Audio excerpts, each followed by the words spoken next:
Ohayo Mina, kyo wa genki desu ka? Di sini siapa nih yang hobinya baca? Bisa baca buku, baca komik, baca novel, atau bacain story chatnya dari si dia yang dulu bisa chattingan tiap hari dari pagi sampai malam, tapi sekarang kayak udah nggak kenal. Ups.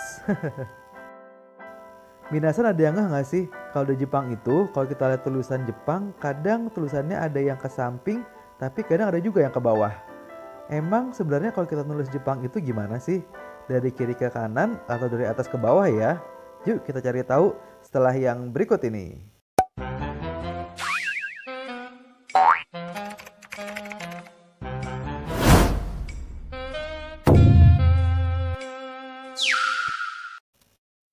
Untuk kita yang tinggal di Indonesia, setiap kita baca tulisan dari media apapun, baik itu buku, majalah, novel, sampai ke billboard iklan yang ada di jalan-jalan, cara baca tulisannya pasti sama semua, yaitu dari kiri ke kanan.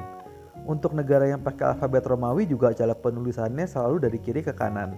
Tapi kalau di Jepang itu, mereka mengenal dua cara dalam menulis, yaitu ke samping dan juga ke bawah. Terus cara nulis yang benernya gimana ya? Jawabannya dua-duanya benar, karena penulisan teks dalam bahasa Jepang itu mengenal dua bentuk, yaitu yang bernama tategaki dan yokogaki. Tategaki adalah cara penulisan secara vertikal atau dari atas ke bawah, sedangkan untuk barisnya itu dimulai dari kanan lalu ke kiri. Seperti yang udah kita jelasin di video pengenalan huruf Jepang, literatur Jepang itu banyak dipengaruhi dari Cina. Selain huruf-huruf kanji yang berasal dari Cina, cara penulisannya pun sama seperti tulisan Cina, yaitu dari atas ke bawah. Nah, secara tradisional, bahasa Jepang itu ditulis secara vertikal, sehingga dokumen-dokumen sejarah semuanya ditulis secara tategaki. Sedangkan yokogaki adalah kebalikannya, yaitu tulisan secara horizontal kayak yang umum kita pakai sehari-hari. Hal ini dikarenakan pengaruh dunia barat yang semakin besar semenjak Perang Dunia Kedua, sehingga orang-orang Jepang itu mulai mengenal budaya barat dan merubah cara penulisannya menjadi horizontal. Oleh karena itu, penulisan yokogaki ini lebih populer untuk generasi muda, sedangkan untuk generasi orang-orang tuanya, mereka lebih suka menggunakan tategaki. Jadi, kapan kita nulis pakai tategaki dan kapan kita nulis pakai yokogaki?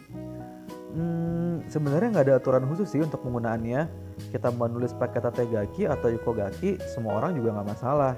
Karena pemerintah Jepang juga memberikan kebebasan untuk menggunakan tulisan yang mana. Tapi pada umumnya, penulisan tategaki itu dipakai untuk tulisan yang mengandung emosi, seperti buku cerita, novel, komik, dan sebagainya. Nah, karena cenderung digunakan untuk penulisan yang emosional, jadi tategaki ini juga cocok dipakai kalau kita lagi nulis surat ataupun kata ucapan. Nah, untuk penulisan kaligrafi juga kita pakai tulisan tategaki. Sedangkan untuk tulisan yang gak emosional itu cenderung dipakai tulisan yokogaki. Misalnya kayak buku-buku pelajaran, tulisan ilmiah, majalah, dan lain-lain.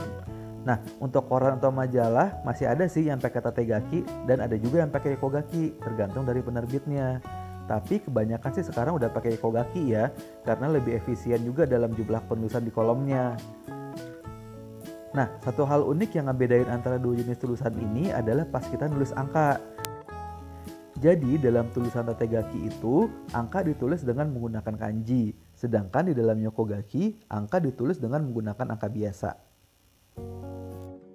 Terus untuk kita-kita yang lagi belajar bahasa Jepang ini, bagusnya kita nulis pakai tategaki atau pakai yokogaki ya?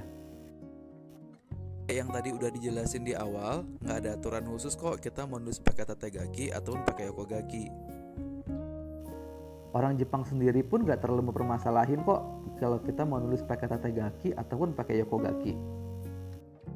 Yang jadi masalah adalah kalau kita mau baca buku-buku di Jepang, terutama komik atau novel. Karena penulisannya menggunakan tategaki, jadi kita harus ngebiasain diri dulu nih ngebaca secara vertikal. Tapi itu bukan masalah besar kok, karena kalau udah beberapa kali baca nanti juga akan terbiasa sendiri. Nah, yang jadi masalah itu perbendaharaan kanji kita udah cukup belum nih buat baca tulisan Jepang. Karena kita harus hafal sekitar 3000 kanji dulu loh, biar kita bisa baca tulisan-tulisan di Jepang. Makasih banyak udah nonton video kita kali ini. Semoga apa yang kita sampaikan bisa menambah pengetahuan minasan semua ya. Kalau video ini bermanfaat, jangan lupa di-share sebanyak-banyaknya, oke? Jangan lupa di-like dan subscribe-nya untuk yang belum subscribe. Sampai ketemu lagi di episode berikutnya. Wassalamualaikum warahmatullahi wabarakatuh. Mata Reishu.